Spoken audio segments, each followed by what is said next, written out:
Лицом к демократии. Именно под такой эгидой в Камрате с 21 по 25 мая прошел тренинг для журналистов Гагаузии, Кишинева и Приднестровья. По словам участников, тренинг оказался полезным не только для начинающих журналистов, но и для работников прессы со стажем. Я могу сказать, что каждый день был максимально полезным и насыщенным информацией для меня. Я думаю, для всех участников здесь находящихся. Для меня все было новое, я все абсолютно впитывала как губку. Буквально каждое слово. До сих пор я некрологов не писала. Для меня это новое. Несмотря на то, что я в журналистике давно, специального журналистского образования у меня нету, теоретического.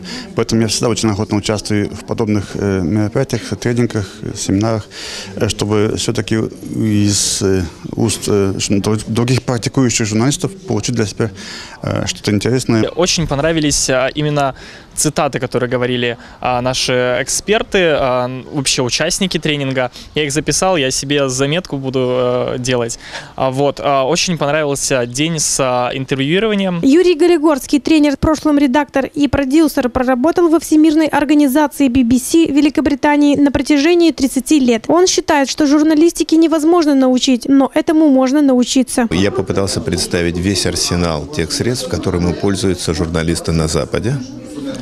А что из этого усвоить, что применить на местах, а что категорически отвергнуть, это уже дело тех, кто принимал участие в семинаре. Говорят, что со своим уставом в чужой монастырь не ходят. Но я попытался, по крайней мере, познакомить местных журналистов с уставом того монастыря, в который хожу я. Мы будем очень рады, если в результате этого пятидневного тренинга журналисты осознают, что не бывает местечковых новостей, потому что журналистика является частью мирового информационного пространства, отметила тренер Людмила Андроник, председатель Совета прессы РМ. То, что мы сегодня делаем в Гагаузии, на самом деле через интернет или через другие новые медиа может сегодня же попасть на стол или на экраны другим мировым сообществом, поэтому о нас могут узнать из каждой нашей статьи.